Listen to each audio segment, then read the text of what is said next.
Guys, welcome to the 25th episode of The Journey for Greatness podcast.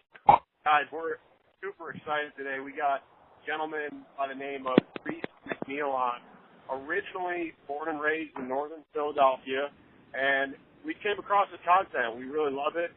We came across his Instagram page. Just a gentleman that we think highly of, at least in the social media aspect. We haven't met him in person, but we've reached out over Instagram, and this has been, I feel like, brewing for a little while. We've interacted with his content. He's interacted with our content, and it's really been an organic kind of social media relationship. And so we reached out, and we asked Reece if you would be willing to come on to the show. And, man, we're humbled that you were ecstatic to come on. And, you know, it's big for us whenever we can get somebody on that we think lines up with a lot of the viewpoints and the mindset that we love to have, which is basically trying to be the best version of ourselves. And, you know, your page, Self-Esteem Maintenance, I'm just going to toss the ball over to you and let you kind of run with it. Tell us how that all started and why you picked self-esteem, and just kind of let you have the floor right now. Sounds good. Listen, I am super excited to be on with you fellas. You know, when I got the invite, I was excited. I fumbled my phone trying to show my lady, like, look. The guys I was telling you about, you know, they invited me on, so I was super excited. I had a little kitty moment. But here we are doing it. And I don't know if you can hear it, but I have this big smile on my face. I'm actually just kind of walking around my neighborhood. I can't sit still and speak. I never could. I have to be moving around, and I got the hand gestures going and all that good stuff. But, so yeah, self-esteem maintenance is the mission. And, as you said, my name is Reece. I am born and raised in North Philly, residing down in the Charlotte area right now. I've been down here for the last, I don't even know how long, maybe about 3 years or so. Quick background, as I said, born and raised in North Philly, and was a huge product of that environment. If, for those who are listening to this who don't know, it's a very, very dark place. And the lessons that are taught in that dark place, they put you in a very interesting space. I always knew I was a little bit different. I didn't understand why or how. At first it was athletics. I excel athletically, but you know, I had no direction. I had no one pushing me in the right direction. Both parents were running the streets and strung out on drugs, and my grandmother did what she could, but I was the kid that didn't have rules, never in life had a curfew. If I didn't want to go to school, I could just stay home and sleep in. So you can imagine what that did for a kid in a rough environment. So fast forward, I knew I was different, and fast forward one day, I said, you know what, I got to do something. I got to get out of here. So I enlisted in the Army. And I went into the Army, and, you know, it was great. I learned a whole lot of great lessons, but my background and the rules and the strict structure of the U.S. Army didn't quite go together so well. So that kind of crashed and burned. Well, no, it didn't crash and burn. Let me be honest. One day I just decided to get up and leave. So I was in Fort Hood, Texas, packed up my apartment in the U-Haul, put my car on the hitch in the back, and drove to Philadelphia. I was completely out of my mind. I don't even, you know how you do something, you're just kind of unconscious. I just drove to Philly. I just drove to Philly. It was insane, but I made it, thank God.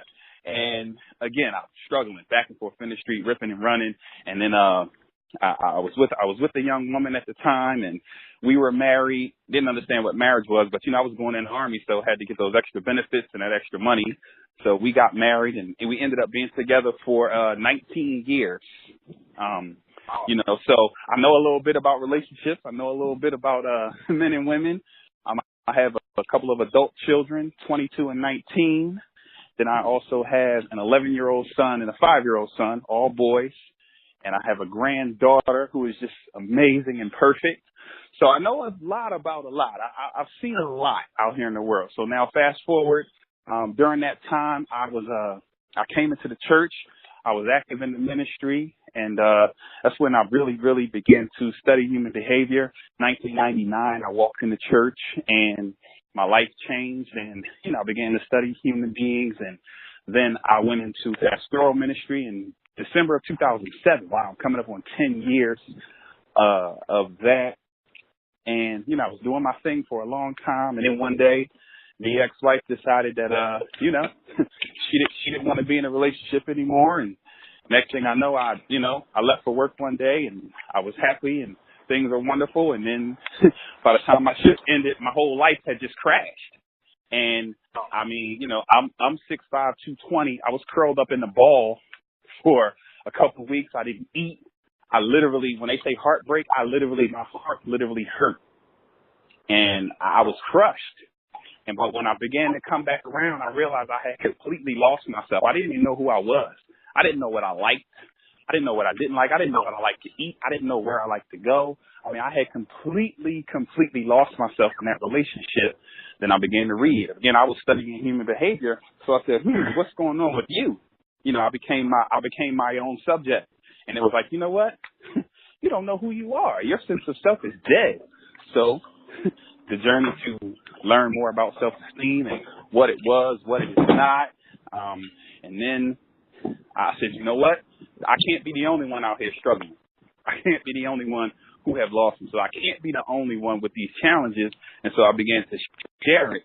And lo and behold, I mean, the response has just been completely overwhelming. I mean, lives are literally being changed by my little Instagram page that hasn't even blown up yet. So I'm just ready for whatever is coming. So those are the cliff notes of my background. Wow, man, that's an amazing story. That right there defines the journey. That's a down, ups and downs, just peaks and valleys. I hope everybody listens in for that right there. That is huge. You've been through so much. From the army to being with the wife for 19 years, breaking up with her, and then kind of, as you said, curling up in that ball. But now you're just, it's crazy how stuff like that turns our thinking. It's man, I just gotta say, I'm not hugely religious, but I still do go to church every now and then. Amen to you, brother. A friggin' men.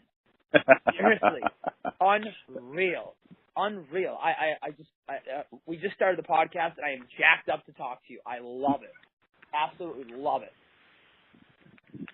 Listen, I'm excited, and believe me, the smile is here. I'm going, and of course, every time I actually verbalize that, I kind of get a little emotional, but in a really great way. So I'm really, as you called it, I'm jacked up as well, just excited.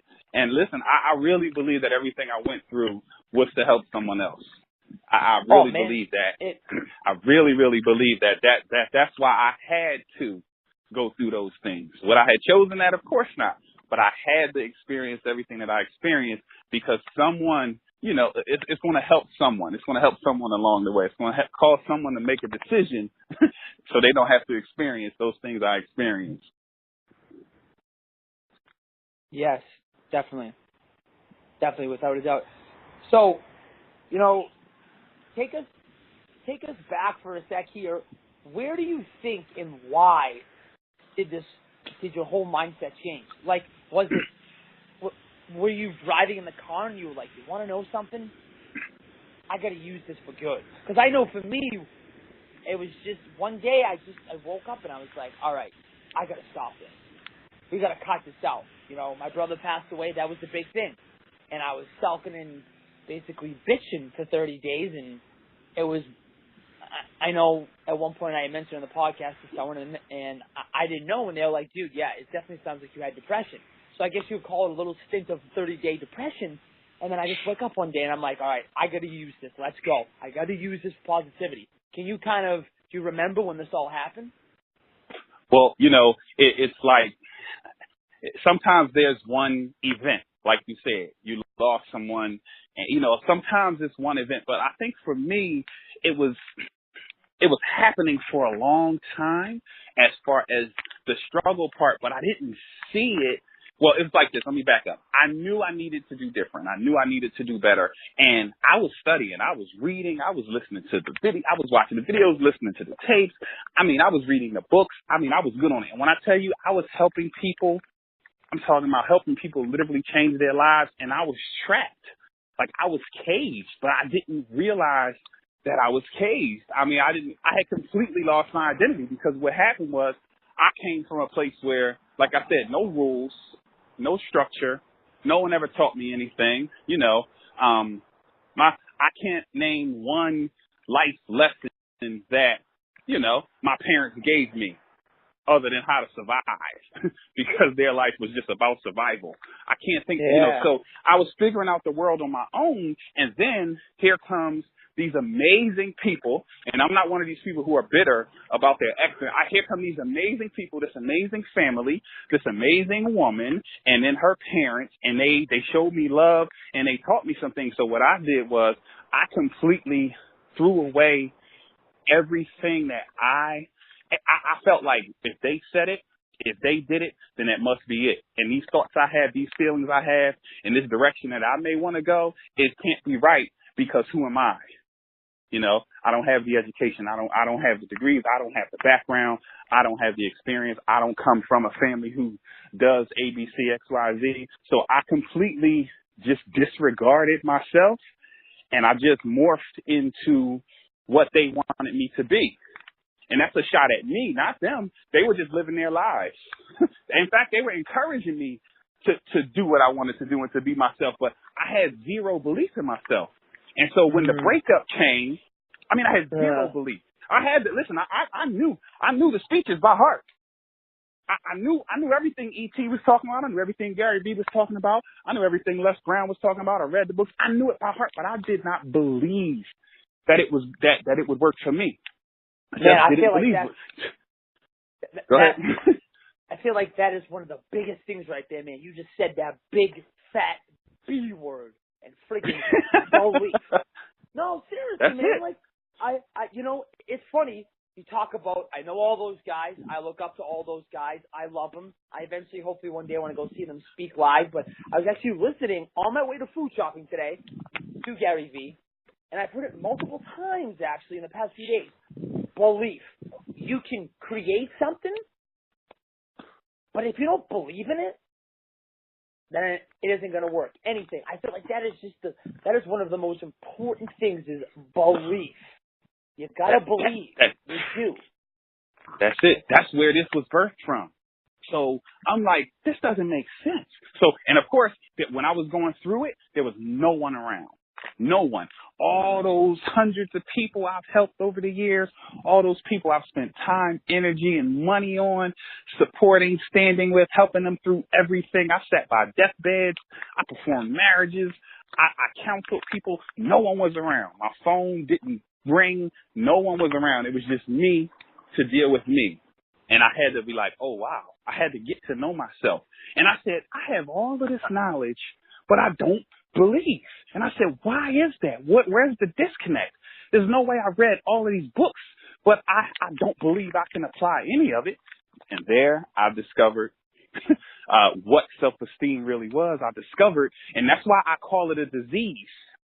My mission statement says, I'm on a mission to rid the world of the deadly disease of of low self-esteem, one amazing human being at a time. I believe I was crippled by that disease for more than half my life.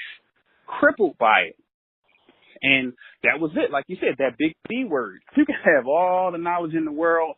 How many people have you seen super talented that have all the gifts and they just don't believe in themselves? That was me. That's me too, man, and I can relate. That rings 1,000 times with me. I think a lot of times I don't give myself enough credit or belief or whatever you want to call it. I'm the same way. I'll read all the books, listen to all the videos, have the ideas, and then taking it from that realm to actually applying it and actually becoming the human being that you know in the bottom of your heart or the back of your mind, whatever you want to call it, that you can be. And I don't know how to get from the point of the dark, the bad spot, because I can relate. I feel like at 30 right now, I'm in a bad spot. Not the bad spot, but I don't know professionally what I want to do. And Eric and I talk about this at nauseam. What do you want to do? And I'm like, I don't fucking know. And so that's a tough thing when you don't know at a certain age, when you feel like you should have it all figured out. And then that also chips away your self-esteem because you're like, well, Frank Yep. and Susie and all these people got it all figured out, and you're sitting there looking like an idiot. Like, why don't you have it figured out? So you start, let that negative banter go to your head, and it's a downward spiral, and that's kind of where I'm at. So I'm soaking this in like a sponge because I think it's something that I can use in my present moment. So I'm just going to kind of let you keep going. Listen, and one of the other challenges for where you are, because believe me, I was there, and recently, one of the other challenges is because we're supposed to know these things. We're supposed to have, like you said, we're supposed to have it together. Then we get in that dangerous comparison game. Look at so-and-so. Man, when we were kids, he said he was going to be an attorney, and now look, he's an attorney, and he's living it. And what are you doing? I used to beat myself. There was nothing anyone could say or do to me that even really moved me because I was such a jerk to myself. I mean, I was a complete jerk to myself. I beat myself down, and I believe it was because I knew better. I had all the knowledge, but I could not figure out how to take that first step. I could not figure out how to just believe in myself. Oh, but someone else? Oh, they call with the question. I can give them the master plan, and I can lay it all out, and I'm telling coach them to victory. And they're thanking me, and they're raving, and I'm sitting there inside talking to myself like, that was great, but what about you? You're unhappy. You need to do something for yourself. You don't really want to do this. You really want to do this. And that self-talk was, I used to really, really abuse myself. Just thinking back. Goodness, I used to beat myself down. But now, I've learned to love myself. I've learned to apply all that great knowledge that I picked up along the way and continue to pursue every day. It's rough. It can be rough, and I get it. Believe me, I get it. But I would say just keep pushing. I would say try stuff. I mean, we all like Gary Vee. That's what he says all the time. Just try stuff. You're 30. Yeah. I don't even remember 30. And I'm not 50, but I'm 41 years old. I don't even remember 30. So as Gary Vee would say, you can do crap for 10 years and just be my age and be vibrant and out here figuring it out now. But I'm kidding, just kind of poking at Gary Vee a little bit. But seriously, I don't even remember 30. So, and one of the things I talk about all the time with people is don't be ashamed of the scenic route. Some people figure it out, you already know in 5th grade what you want to do, and you graduate school, and then you go on to college, and you graduate, and then you get that other degree, and then you go into your job, and, great for you. But some of us, like myself, have to go the scenic route. Some of us have to go the scenic route. Some of us have to, I can't even tell you how many jobs I've had, how many different jobs in different areas. And I've done everything from call centers to selling insurance to, you name it, I've done it. God damn, and you sound like me for sure. Well, that's why you are where you are right now, right? Like, it's funny because me too. I've worked at hockey shooting camps. I've worked at CVS. I've worked at a tuxedo place. I have interviewed for, just firm jobs. I've been downtown Boston. I just feel like a few amount of people out there are just going right to what they do at first, and that's what they do for the rest of their life. That doesn't happen a lot. It's right. And that's why it's just a journey, man. You gotta, as Gary Vee would say, we all love Gary. You gotta taste different shit. Gotta taste different shit. Find out what you love. Taste different shit, and if you don't like it, exit out and go from there. Right. That's all. That was always the challenge, though. I'll try this. What if it doesn't work? And what are people going to say? And then me, I'm a dad. I have sons. Yeah. You know what I mean? Yeah. So that adds a whole different dynamic to it. And, I used to beat myself up. Woo, Lord. Not anymore, though. I try it. If it messes up, I don't know anyone who laughs at themselves as much as I do. My lady says it all the time. Like, I've never experienced. I'll make a mistake. I laugh and I share it with everyone. What it is it's the opposite of what I used to do. I used to kick the hell out of myself over everything. Now I'm so free. I just laugh and just keep it moving. And I'm willing to try anything. Like, I'm just willing to try it, and that's how this was birthed. I fucking That's love how it all, this mission. It's fucking awesome. That's how this was birthed. I mean, even down to the boot camp. So initially I was like, okay, I'm just going to, share some things on Instagram. I can't be the only one going through this. And then I kept, like, as I was interacting with people, I'm like, wait, it isn't just me. And then I would think back to all the conversations I had with people and, all of the things that I've talked people through, all of the things. I'm like, whoa, wait a minute. This is a real thing here. This is a real challenge here. So I'm like, okay, no, this is what we're going to do. We're going to do some seminars. No, they're going to be boot camps. We're going to get ready. We're going to make some stuff happen. And then, even on top of that, now I'm working on getting into the Charlotte School District. I have a couple contacts, so pretty soon that's something that I'll be doing, going into the schools and teaching self-esteem to the students, helping them to get over the hump, helping them to understand who they are and helping them to, really piece some things together and understand what's going on in their heads and really get past, all of the negative energy, all of the things that they have to deal with, letting them know it's okay to be a little different. You don't want to play football, that's fine. You want to play the violin, but you're afraid to do it because why?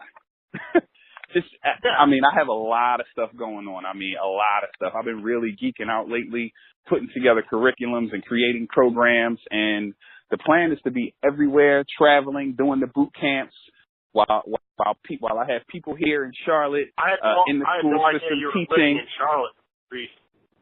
Yes, sir. Right here in Harrisburg.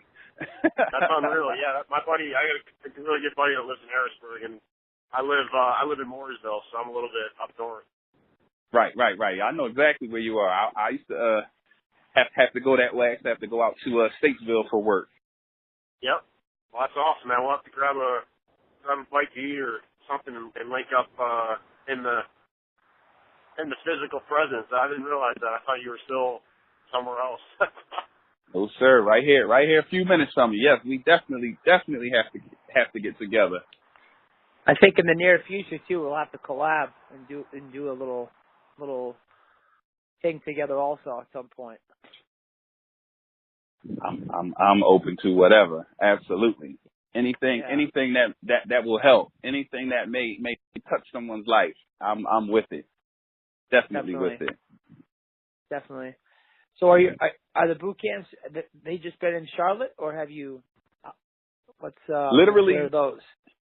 So literally last week was the kickoff boot camp. So yeah, I used to do these. That's not what it was called. I used to do it when I used to be really heavy in the ministry. We had several churches who would all bring their men together, and I would lead that once a month. It was huge. So I'm no stranger to teaching. I'm no stranger to, sharing information. But as far as the self-esteem maintenance boot camp, self-esteem maintenance really kicked off in June. In June, I was driving down the street and I literally just popped in my head. Self-esteem maintenance. I've never heard those words put together like that. And I looked it, I Googled it. It was in a few scholarly articles, but it was nowhere. I searched the hashtag. There was one picture. I said, oh, this is for me then. There was literally one picture of a girl taking a selfie, and that was the only thing on the internet under self-esteem maintenance. I said, oh, this is for me. So I immediately just ran with it. And I didn't start posting things publicly until August 1st because I knew it was going to take off. I knew it was going to really be a buzz. So the whole month of July, I was just planning. I was piecing stuff together. I was working on the boot camp. I was creating material. I was putting stuff together. Then August came out. I was like, all right, now I'm ready. And then when I started putting it out there, I wasn't as ready as I thought because I had a couple of opportunities come up that I couldn't handle, that I wasn't ready for. So, I didn't beat myself up too bad. But, immediately, about 2 weeks in, I had a couple people say, hey, are you ready to do this, do this, do this? And I'm like, oh, I hadn't even, gotten an EIN and sent the money off to become an LLC or anything yet. I just did a few posts on Instagram, but it really touched some folks. And I'm like, oh, and I had a couple invites from a couple of organizations, but I wasn't ready. And I was like, but, I'm ready now, though. I'm rocking and rolling. Yeah, so you want to actually, I guess, I'll ask you. where did you first start? Because I do want to get on the stage and I do want to speak. Where did you first start? What did you start doing? Was that in the ministry? That was definitely in the ministry, and it was not something that I wanted to do. Not at all. I just wanted to help people. I wanted to be behind the scenes, and I did everything in the church from clean the toilets to actually stand up and bring the message on Sunday. But that wasn't something that I longed for. It was just something that happened. And then, I have a certain presence. I'm a bigger guy and, kind of dress a certain way, and I kind of have a, little certain personality. So I draw people to me, which is great, but I didn't understand what it was or why. But now I get it. Now I understand what the real mission is for. That was just my training ground. But yes, that's where that started. Prior to that, I didn't want to be in front of anybody. I had no desire to do anything like that. Even with hearing the great speakers and, finding Les Brown several years ago and just like, wow, that's amazing. I had no desire to do it. I just thought it was pretty awesome that he did it. But I had no desire to do it. But now it just comes natural. Speaking, public speaking just comes really natural. Teaching comes really, really natural. Breaking things down, putting things in perspective, helping people to understand, helping people to, see things a certain way and kind of change their perspective, and it just comes natural. I think it's just because I've experienced so much. I mean, from running the streets in North Philly, getting in a lot of trouble, actually being behind bars, to going in the Army, to going back to the streets and ripping and running, to being in a relationship that long, to everything that came with that, to working in the ministry, to working with people. And I've worked with everything from, oh my God, I found out my son is homosexual, to, oh my God, I found out my wife was doing this. Oh my God, my husband's doing everything. Every life issue you can imagine comes through the church. And I've sat across the table and dealt with these things. So I was being groomed all of this time for the here and now to help folks out. Yeah, it just seems like one of those things you were put on this earth to do this, and everything led to this. That's wow. That's something you don't want to say. Yeah, that's something you don't want to say that, like, hey, I'm here for this. It's like, whoa. But now that you say it, I pretty much just said it, but I said it the punk way. I said it like, everything led up to this. You just did what you do and got in my face and corrected me, so thank you. Because I said it the punk way. You got my face with a no. That's why you're here. Well, I want you to think about this for a sec. Just thinking about what you were saying with the Army and you with your wife and the breakup. Those are all opportunities to take two routes. You could either take the left, where you start drinking, where you start heavily doing the drugs, or you can take the right, where you just say, all right, just another roadblock. I got this. And then something else comes along. Again, you got two options. You can, again, just take the, abuse yourself, or you can go the other way. And I know you said you curled up in a little ball. Okay. But after a little bit, you realize, I need to use this. I'm going to be fine, so let's go. And some people don't ever get out of that mindset that you were in when you were in that curled up ball. It's just like, it's over. I can't do this. It's over. But you took the initiative. And it's funny, too, how you said you didn't really have anybody around. So you didn't really have anybody pushing you. Reece, you got to do this. Reece, you got to do that. Reece, no, this was all on you. So that's just a testament to how mentally strong you are and how you basically took over and said, all right, enough is enough. Let's go. I gotta use this in a positive, powerful way to help others. But trust me, man. So and you are going to help people now to try and take that right turn instead of left. So many people, when they get in these situations, they're taking that left, and they're not looking back. So you're using it's it's pretty powerful story you got here. Wow. Thank you. And you know what? You just reminded me of what clicked for me. My son, who he had just turned 10 at the time, and I had moved out and was trying to get myself together, and that ball I was talking about, I was curled up in and couldn't eat, couldn't get myself together, and it wasn't my day to get him. I had my schedule. It wasn't my day to get him, but he texted me, "Dad, I'm bored. What are you doing?" And it just hit me like, whoa. I just had a moment like, whoa. He wanted to hang out. Matter of fact, I forget, something was in the movies, and he was like, "Can we go to the movies?" And I'm like, "Sure."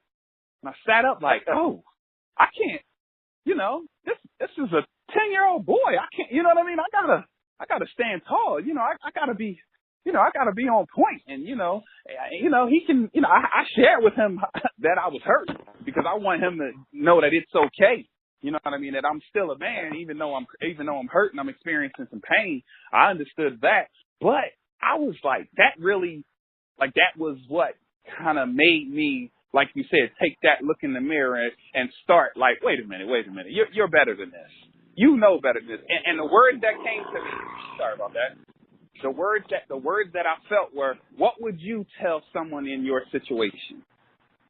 And that's what I said. Wow. What advice would I give? I wouldn't allow a friend to be in this state. I would probably kick their door in and drag them out of the bed and make them get up and move. I said, whoa. So him wanting to go to the movies really, made me kind of, it was like in the movies when a person's hysterical and they see you slap them. That was the slap that kind of shook, made me shake it off and begin to get better. I still couldn't eat. I still had that pain in my chest, but I got up, I got myself together, and I began moving in the right direction. So wow, yeah, thank you. You just reminded me of what the slap in the face was. My son wanted to go to the movies on a night I wasn't supposed to get him, and that triggered me like kind of waking up. And then I heard it clear as day. What would you tell someone in your situation? I said, wow, okay. And I just began to, I would say, no, don't sit there and sulk. I would say, get up. I would say, you got to push. I would say, you know what, you live and you learn. I would say, you know what, you learned a lot from that relationship. You're much better for it. I would say, you know what, you're better than this. And I began to just kind of drill myself. And, here I am. But, it was rough. It's funny how something little like that, just your son wanting to go to the movies, just triggered something like that thought in your brain of, all right, like, what would I say? As you said, what would I say if this happened to my friend? I'd probably kick his door down. Okay, well, I need to have that mentality, so I need to stop sulking.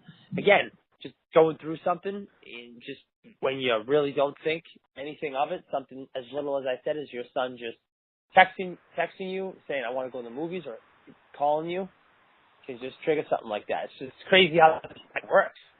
Amazing. Wow, I never even thought about that. Thank you for taking me back here. Wow, thank you. Thank you, guys. You just helped me. Well, you guys have no idea. I think about when we have so much time on our hands, when we're not being productive. Like, I can relate, I was just working at a juice bar, and when there weren't customers coming in, when there wasn't a lot to do, there seemed to be more chatter about why we didn't like, and not me, but, there was a lot of younger demographics that was working there, but there'd be more chatter about, we don't like Susie, or, I don't like the boss, I hate her, I don't know why she's so mean, whatever. So I felt like when there was less things to do, the mind and the ability for people to just, let themselves be productive really went down the shitter. So when you're in that state where you're just sitting there, you're not doing anything, it lets your mind just wander in all sorts of directions, which a lot of times can be negative. So I think that little bit of a spark that your son gave you an opportunity to take some action and to go do something. And yeah, your mind is still going to think, right? You're probably still thinking, man, why can't I eat? Why is my chest so hurt? But you got up, you did something. And I think for me, when I relate to that, it's like, hey, I got up, I did something. I went, even if it's a small thing, I talked to Eric, I do yoga. There's different things that I do that I'm trying to cope with, where you're at, what the period of the situation that you're at, the season of your life at the current moment. Sometimes you got to look in the mirror and say, hey, I gotta fucking pick myself up. I got to go do something so I don't just sit here and think about where I'm at, because that sometimes leads to that destructive voice in your head. And that's still there? Yeah. Oh, absolutely. Yes, sir. All right. I lost video. I'm up for a minute again. Hold on 1 sec. Okay. Yep. All right, guys. Sorry about that. We're getting back. We have a little bit of a technical difficulty, but we're back at it. No, it's all right. You can call me out. You can call me. I just have. Sorry, guys. As usual, whether I mess the microphone up or whether my phone dies, it was obviously not Tom's fault. Never is. It's always my fault. So I'm sorry about that. Horrible self. I love it. I love it. Sorry, but calling myself out. So. I think I was just talking about how when we sit and kind of, I don't know, we don't have a lot going on. Maybe we're in between jobs. We don't have a relationship. We start comparing ourselves to other people. There's so many things that are happening in that moment of like yourself and your head is so wide open, I feel like, and so you can either let all that stuff where you don't have a job, you're not doing, maybe you're not exercising, maybe you're not eating well, maybe you don't have a relationship. All these things are wide open, and at some point you want to be healthy. You want to have a great career that you love. You want to have a relationship you love. It's not an easy time to navigate that period of where you may be beating yourself up or comparing yourself to, somebody at 25 that may have it all figured out. They're married, they have a kid, they have whatever, a great job. And so I think at that point, for you to have that small trigger to get yourself, it's not like you got out of it, but you got to a point where you got moving. And I think that was the biggest thing for me is just do something to get moving. Like this week, I went for a couple hikes, in the mountains, and it just got me moving. Now mentally, am I 100%? No, but it got me moving. It got me exercise. It made me feel great for that period of time. So whatever somebody's coping mechanism is, or whatever that is, you have to get yourself moving, I think, and that's just speaking from my current state where I'm not 100%. I don't feel like I'm going to be able to run through a brick wall, but I'm getting there, and it's just a matter of a continual process of trying to get a little bit better each day. Yeah, that couple great points you just nailed. First of all, that talking about being idle and being bored. Let me tell you something. Like I said, I'm from a place. And when I tell you 90% of the goofy things we did were just out of pure boredom. We didn't have anything going on. And so one of us would have a brilliant, air quotes, idea to do something, to break in this or to do this or to go pick on this person or to try this or to do this. And, I'm telling you, I have friends who are no longer with us, and I have friends who may not ever come home. They're sitting in a penitentiary somewhere because of boredom. So boredom can really, really tear you up. And then you nailed it when you talked about momentum. No, actually, let me back up before we get to momentum. You talked about getting a small win. And you talked about getting a small victory. Jim Rome said that, you don't have to build a city. Just do something. Eat an apple. Just do something. Get the grilled chicken versus the fried chicken. Do something to take a step in the right direction. And then you talked about momentum, to build that momentum. You took a couple of hikes. You did a couple things. You're identifying that, hey, I'm really not where I want to be. I'm really not career-wise. I'm not exactly sure what to do. But it's on your radar, and you're trying things. You're doing things. You do really well at this. This is a real thing. You do really well at these interviews. So this is a real thing. This can be one of your horses in the race. But that momentum is awesome. Momentum is awesome. I think a lot of times we don't give ourselves credit because of maybe the stories that people tell us, like, oh, well, you're going to make money at a podcast. How the hell are you going to do that? And then we let that manifest. We let that develop into a actual prophecy, like an actual reality. And you tell yourself, no, I can't do this for my job. In reality, there are thousands and thousands of people that are making a career off of, you know, not to mention Instagram, but YouTube or a podcast. So I think a lot of, and even Eric and I talked about this. If I know a guy that has a fantasy football podcast, and it's like, okay, he may make a living off that. But like, that's awesome. But reality is, everybody has their own thing they want to do, and I think a lot of times when I look at what Eric and I are doing, and it's like, wow, or even like what you're doing, there's a lot of things in the world that we tell ourselves we can't do. At least not everybody does, but I've done it in the past where I'm like, you know, Diddy, I don't know how we're going to make money. We're going to push it off. We're not going to monetize it. Like, we're going to just, it's going to take a long, long time to do this, and we're both strapped in for the ride. But I think sometimes we let somebody that's never done it before try to tell us, no, you can't do that for your living, and then we let that just keep, you know, growing inside of our brain and let that grow up into a big, you know, big weed, when in reality we need to pluck that thing out and just get it out of our head and think, yeah, we can make this into a, you know, full-time income for both of us. I think that happens a lot. I think so two things that I've actually, by the way, Tom, I know you haven't, Reece, I don't know if you've heard of, I really liked the short book. Have you ever heard of The Four Agreements? If you haven't read it, it's good. I really, absolutely. Yeah. It only took me took me a few days. It was great. And one of the things I actually got out of that was they talk about this black magic. And how it's just, and how this black magic, you don't want this black magic. I'm pretty sure they were talking about what you want, white magic. And people go around just spreading black magic, negativity basically, to everybody.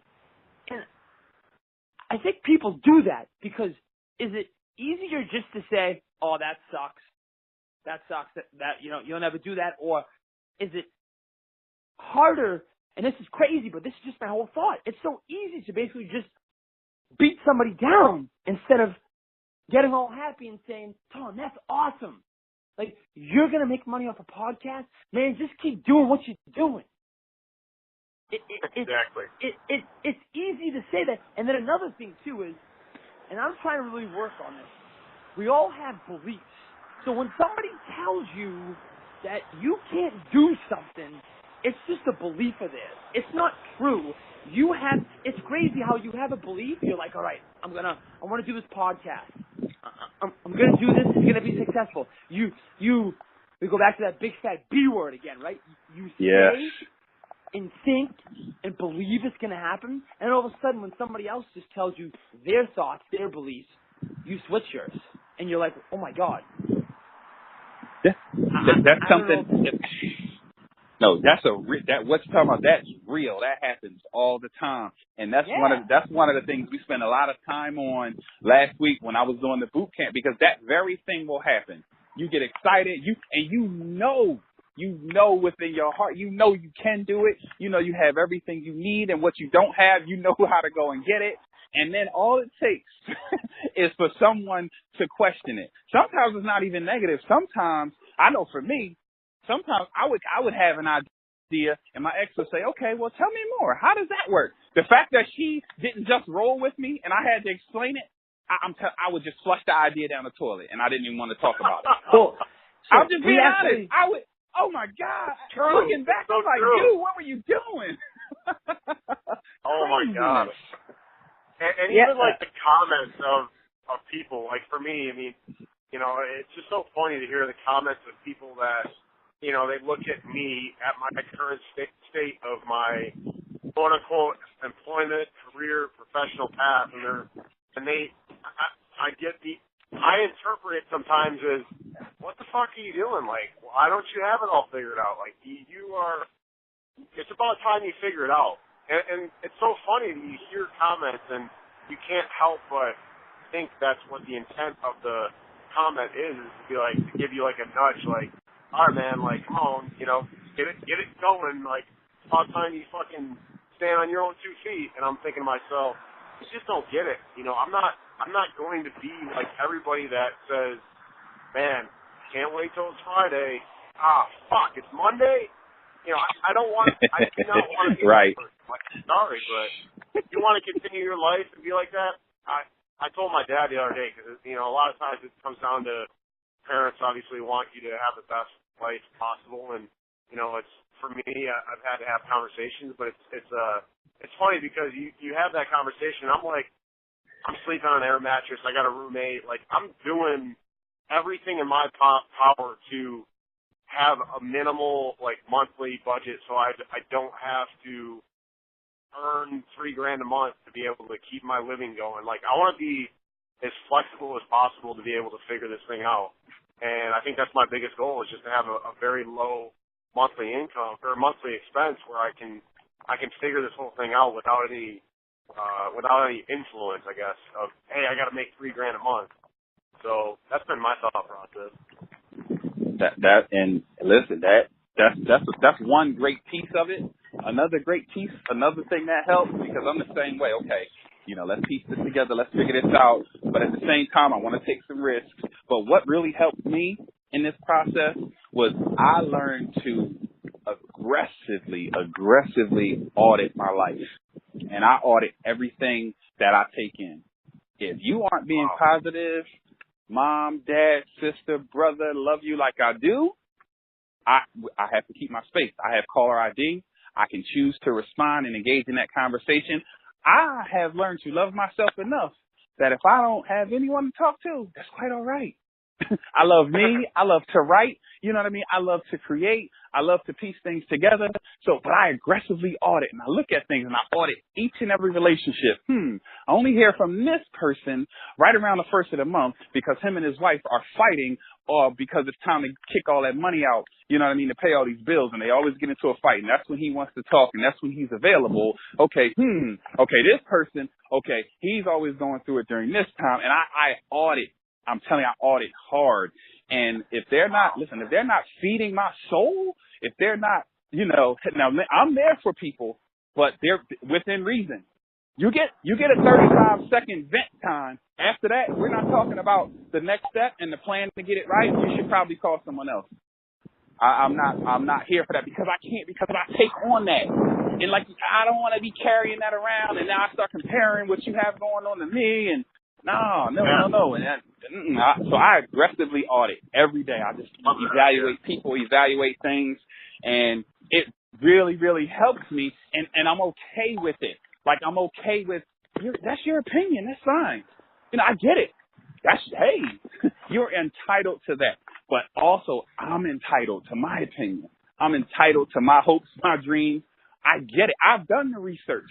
Like you said, there are people out here who are making a truckload of money doing what we're doing right now, hosting podcasts, who are just living a great life. So it's possible. So the people who kind of don't get it, who are still stuck on go to university, get this degree, do this, that's fine. But then, and I'm not one of these, I'll show you, and I use that energy to push me. I'm not that person, because I have enough. My empathy levels are through the roof. So it's okay, great. I get it. That's your perspective. Great. You got it, and I respect it. But you will respect mine, or you won't be allowed in my space. So that, I'm telling you, that helps me. That helps me big time. I'm going to use that tomorrow or today. It's fucking great.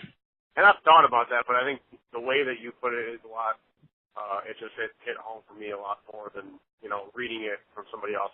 I think that's a big thing, too, is how somebody conveys, like I told Eric, we may be talking about similar things, but it's how we document it. It's how we talk about it.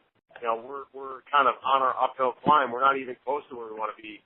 So I think and we've been recording conversations, and we've been, obviously when him and I talk, we have brainstorming sessions. We're starting to post those up on YouTube. We don't know where the hell they're going to go, and we might scrap that idea. And so I think a lot of times we get so judgmental of our ideas that we don't put them out to the world, and we think, it's not going to work. Well, let it be out there, let it go, and then if it doesn't work, and then you readjust. But don't be scared to put it out. So I think that was a big thing for us, is just getting over the hump of, all right, we've talked about it. We need to just do it and go, and then just keep going from there, keep building, keep improving, and before we know it, we'll have a fucking polished product that people are really going to resonate with more than they do right now. That's great. And you know what ends up happening? That first thing, it happens with people in music. That first couple ideas you threw out there, maybe it didn't take off.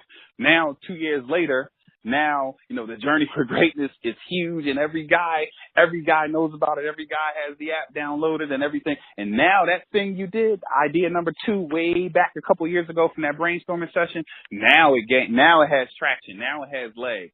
And it's like, I forgot all about that. It happens in music. Oh, that song was just us, messing around in the studio, but now we have a hit. And now all of a sudden, this song that no one liked, no one even cared about, now all of a sudden that's a hit. So everything matters. That's what I tell myself. Everything matters. You just don't. No, look at that. We're having this conversation right now. You know what I mean? How is this even possible?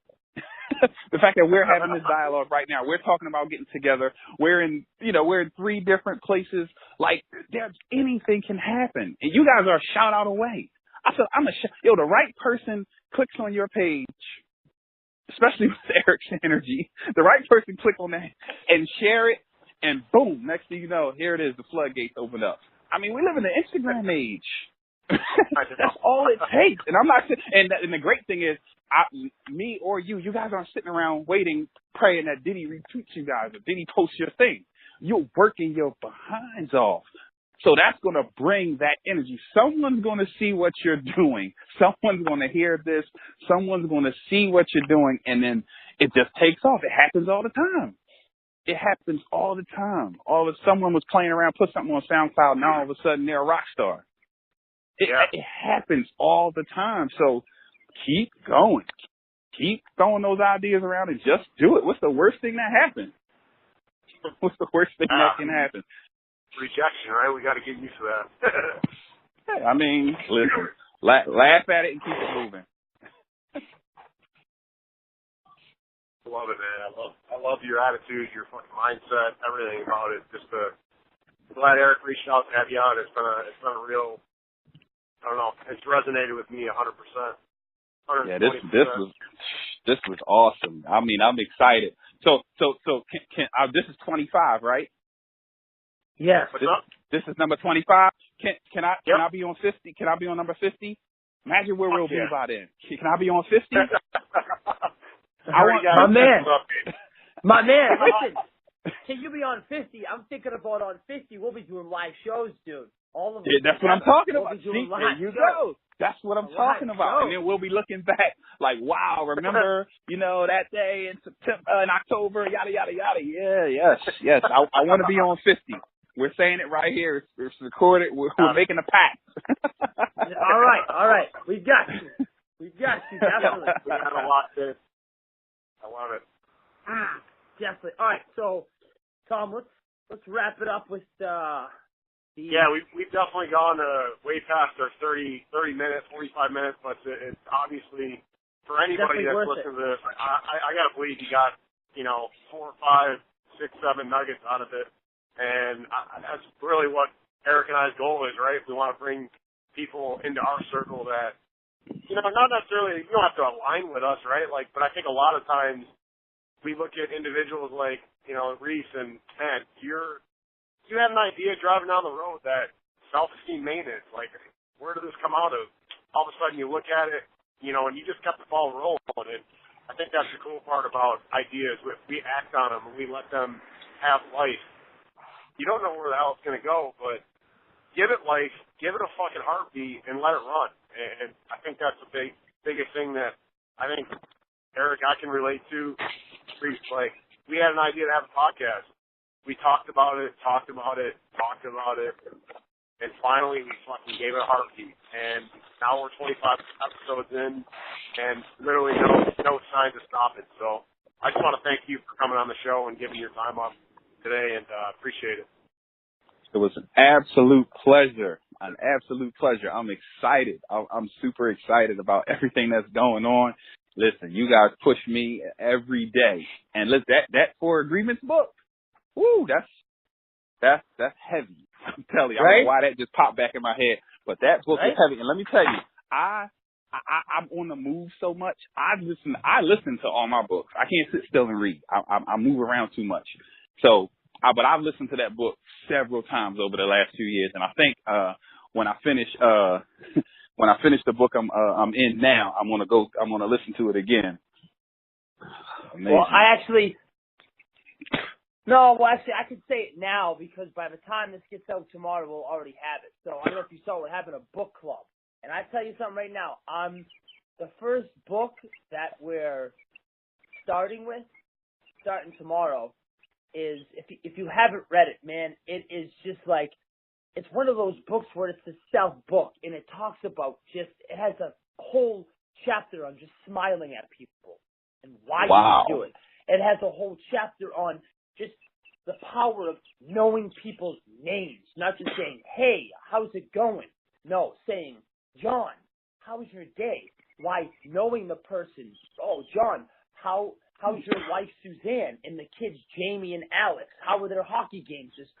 I'm only 85 pages in, about 230. It's called How to Win Friends and Influence People in the Digital Age. It's funny because it talks about how why they started the emoji smile, and they did a lot of studies on following people for 6 months that smiled in all their pictures versus people who didn't, and they did this for 2,500 people, and they noticed that the people who smiled, A, had more followers, B, had more people engaged in their pictures, and C, had more likes.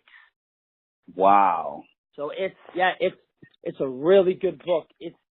There was just one that was just written years a long time ago called How to Influence People and Gain Friends, and they did the second version, but in the digital age. So if you haven't heard or read of it, I would definitely highly suggest it. I'm on it. Yeah, I read the original, the Dale Carnegie one, the old school one. Yes, I read that one. But yes, I want the new one. I want the digital age one. Absolutely, I'm with you. I'm gonna ride with you guys with the book club. I'm with it. I'm 4 books a month, so I'm gonna ride with you for sure. I love it. Awesome. Wow, that's a lot. Good for you.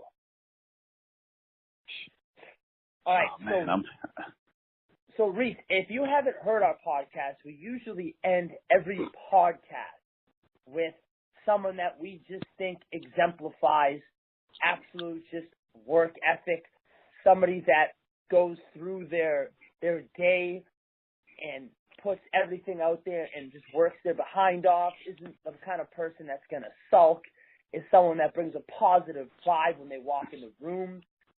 And we call them the grinder of the week. And I think me and Tom can definitely agree that our grinder of the week for episode 25 is, without question, you, my man. You are definitely our grinder of the week. It's funny, ever since I started, and Tom's definitely attest to this, ever since we started this and we saw your page, it was like, wow, this guy's putting out content regularly. This guy's putting out fire content. All right, we gotta step it up here. You know what I'm saying? Like he's on the same kind of mission as us. We gotta get this going here. Like, this is a powerful thing. So you definitely, as you said to us, right back at you, you definitely keep us going and keep that fire under our ass. I love it. I love it. I love it. I love it. Just want to say that, you know, you're nominated for episode 25 for Grinder of the Week. Thank you. I love it. I love it. I'm excited. No, definitely, man. And obviously, we thank you for being on, but we also take just a minute to thank everybody that obviously tunes in and listens to all the different podcasts that we have. And we always say, if it's 1 minute, whatever amount of time that you spend with us, we hope you've gained a little bit of value from, you know, having Reece on here, literally hearing his story of how he has gone through many different dynamics in his life, and we hope you guys can relate and you know, extract some value, which we really believe that you can. So thank you to all the listeners out there. And Reece, I want to end it with you and just let you talk a little bit about what you have going on. I know you got the boot camp. I know you live in Charlotte. You know, tell people where they can get in touch with you. I know you're on Instagram.